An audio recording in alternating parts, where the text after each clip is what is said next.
Bonjour et bienvenue dans ce journal. On commence avec l'inauguration hier lundi de l'hôtel du gouvernement, un bâtiment devant abriter 8 ministères. Il a fallu 41 millions de dollars américains, financement propre du gouvernement congolais et 20 mois des travaux de construction en compagnie du Premier ministre et plusieurs autorités du pays.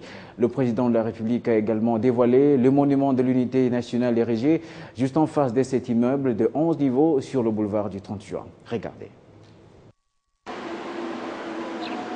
Dans cette fraîcheur matinale de ce lundi 20 juillet, sur cette ex-place royale, sous la liesse populaire et les chants traditionnels, invités et différentes personnalités attendent. Décor bien planté, la cérémonie est plutôt sobre, mais aussi exceptionnelle. C'est dans cette atmosphère mouvementée que Joseph Kabila fait son arrivée. 4 interventions ont ponctué cette double cérémonie, l'inauguration du somptueux hôtel du gouvernement et du monument de l'unité nationale. Le vice-gouverneur de la ville de Kinshasa, le directeur général de l'entreprise chinoise Ngui, le représentant du ministre des Infrastructures, ils ont ici salué la détermination du chef de l'État à reconstruire et reprendre le destin du géant au cœur de l'Afrique. Cet événement confère un sentiment de fierté sans précédent. Désormais, nous avons, en tant que nation, repris notre destin entre nos mains, car nous concevons nous-mêmes nos projets pour notre devenir et nous les finançons nous-mêmes. Ce monument porte aussi bien un sens particulier sur ce site. L'œuvre est d'un sculpteur congolais. Ceci démontre, si besoin en était encore, l'importance qu'il attache à la paix, à l'unité nationale, dont ce monument est la symbolique. À Joseph Kabila ensuite de le dévoiler.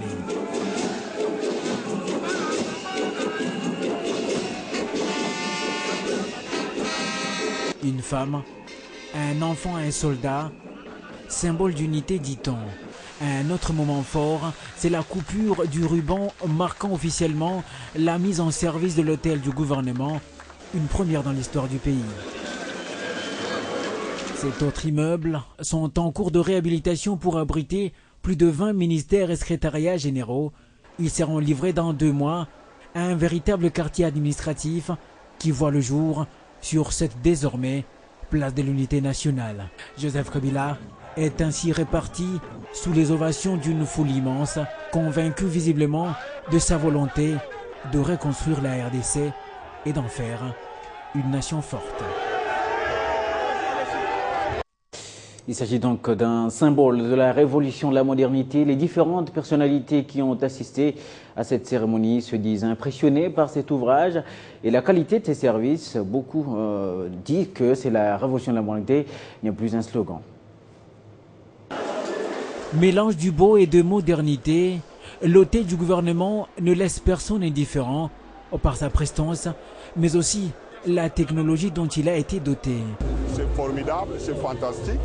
Je suis très impressionné, d'abord par la rapidité de la construction, qui montre qu'effectivement, la révolution de la modernité, c'est pas que des mots, ça fonctionne, ça avance, donc c'est une bonne chose. Voilà les résultats justement de la bonne gouvernance. Lorsque nous faisons des économies et que ces économies sont orientées vers des investissements rentables, des investissements porteurs comme celui-ci, voilà pourquoi nous disons que le peuple congolais devrait continuer à nous faire confiance. La population est aussi unanime et de plus en plus convaincue par ce qui ressemblait hier à un leurre, la révolution de la modernité. Na place oyo tobandaki koleka ngo ezaki terrain vide lelo après 2 ans tomoni ndako munene telemi boye ezali sengo mingi pona omona ndako telemi. Et même les étrangers ne se sont pas retenus. Les uns ont manqué des mots pour exprimer leur satisfaction. Peu importe la façon, l'essentiel est de manifester sa joie.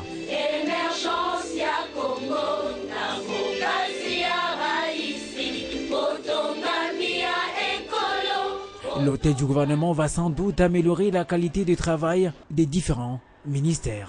Oh, c'est un gros avantage dans la mesure où il est plus facile de pouvoir travailler en étant physiquement près les uns des autres pour une meilleure coordination de l'action du gouvernement au service de la population. On perd moins de temps et on peut rapidement résoudre les problèmes qui se posent et il y a moins de bureaucratie. Rendons-nous au Bandundu. Cette province a été éclatée en 3 nouvelles entités et l'Assemblée provinciale a adopté le rapport de la commission chargée de l'opération de démembrement. Cette session marque la fin de l'existence de la province du Bandundu. Elle est démembrée en 3. Kwilu, Maindombe et Kwango. La commission en charge du démembrement de la province du Bandundu a présenté son rapport à l'Assemblée provinciale.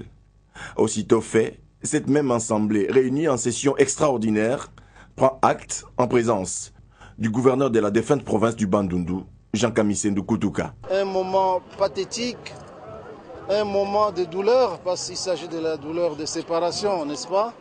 Mais également un moment de joie, parce que le peuple du Bandundu et le peuple du Congo voient aujourd'hui se matérialiser le vœu par lui exprimé lors du référendum de 2005. Il ne cache pas ses ambitions, cette fois pour la future province du Kwilu. J'ai été élu sur base d'un projet, un programme. Un programme, c'est sur 5 ans. Je fais en 3 ans ce que j'ai pu faire. Je souhaite très honnêtement mettre ma modeste expérience à la tête de la province du Bandundu au service de la province du Kwilu. Je vous annonce que je suis candidat gouverneur pour la province du Kwilu. Le président de l'Assemblée provinciale du Bandundu insiste, lui, sur l'unité du Grand Bandundu. Et c'est en dépit de cette réorganisation administrative. Et en province orientale qui a donné naissance à 4 nouvelles provinces, l'on salue cette réforme. C'est le cas des ressortissants de la province de l'Ituri qui estiment qu'il est plus que temps de vulgariser sur les atouts majeurs de cette partie du pays. Et la communauté iturienne résidant à Kinshasa mise sur les valeurs positives pouvant permettre à cette province ainsi qu'à la RDC de se relever. Arlette Boutella. Comme le veut le chef de l'État Joseph Kabila, les démembrements des différentes provinces a été souhaité par plus d'une personne.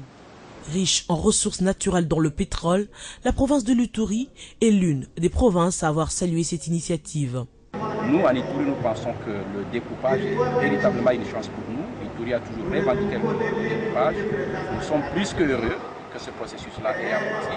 Et nous voulons donner toutes les chances aux nouvelles autorités de l'Ituri de travailler la main dans la main avec la population, la main dans la main avec le gouvernement national, de telle sorte que l'Ituri puisse très rapidement se mettre sur les rails et amorcer son décollage. Pour les ressortissants de l'Ituri, le démembrement constitue en soi un défi à relever. Les défis sont énormes. Il y a d'abord, vous savez, c'est une province qui est excentrique. Nous devons prévoir des infrastructures pour faciliter le commerce dans cette province qui est très riche. Et l'autre défi, c'est d'abord la cohabitation pacifique des différentes communautés. Parce que l'Ituri se trouve être comme le Congo en miniature. Toutes les grandes tribus du Congo se trouvent concentrées dans cette province. Alors, il se pose un problème de cohésion et c'est ce que nous sommes en train de faire de façon que toutes les communautés puissent vivre pacifiquement. Conscient des atouts dont regorge la province, l'heure est actuellement à la vulgarisation. Toute la communauté iturienne est très contente et salue l'avènement de la nouvelle province. Pour la 3e fois, l'Ituri redevient province. Cela est vu comme l'ultime chance et donc l'occasion de remercier le chef de l'État, mais surtout de mettre les batteries en marche, car les élections de gouverneurs, c'est pour bientôt. Et pendant ce temps, au Kassai oriental, c'est le début du recyclage des chefs de division des nouvelles provinces créées. Objectif, les préparer à l'organisation des sessions extraordinaires des assemblées provinciales des nouvelles provinces. Le Congo-Brazzaville accueille ce mardi 21 juillet pour la 4e fois consécutive le forum Forbes Africa, la révolution numérique, accélérateur de la croissance africaine. C'est le thème retenu cette année. Notre envoyé spécial sur place, Floride Zantoto, nous dresse ici les grandes lignes du programme de ce rendez-vous économique africain. Si les sujets sont si alléchants, les orateurs le sont autant. Donc ce soir ou déjà demain dans la matinée, une dizaine de chefs d'État africains sont attendus ici à Brazzaville. Il faut également signaler dans la foulée l'arrivée du président de Pologne, Alexander, du président israélien Shimon Peres, du président de la Commission européenne José Manuel Barroso, du Premier ministre de la République italienne Mario Monti, de l'ancien Premier ministre belge Guy Verhofstadt, mais aussi des éminents professeurs d'université de par le monde. Pour le compte de la République démocratique du Congo, le vice-premier ministre et ministre de PTNTIC Thomas Louaka va également intervenir dans le deuxième panel pour parler du numérique, vecteur de croissance inclusive pour l'Afrique. Voilà en conclusion ce que l'on peut retenir de ce forum économique FOPS Afrique qui débute demain mardi à Brazzaville. Floride Zantoto, depuis le Congo-Brazzaville, Télé 50. Élection présidentielle au Burundi, les bureaux de vote ont ouvert ce matin sous haute tension.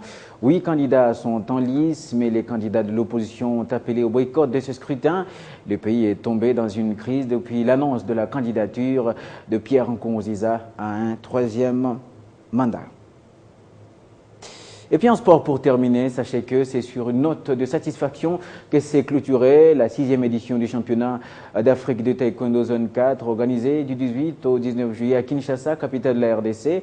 La Fédération congolaise de Taekwondo a réussi à relever le défi de mettre à condition les 4 fédérations de la zone sur les 5 attendues.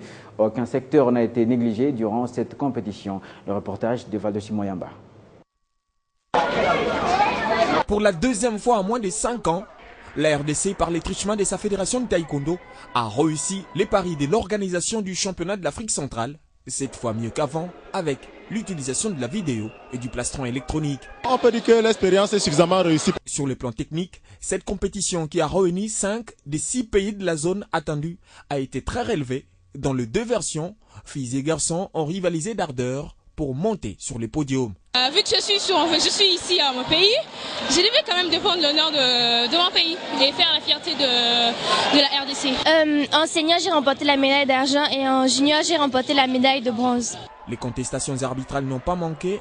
Le Congo-Brazzaville a d'ailleurs boycotté la compétition, à la différence des Tchadiens, revenus ici à leur décision sur ces combats pour l'emporter au finish.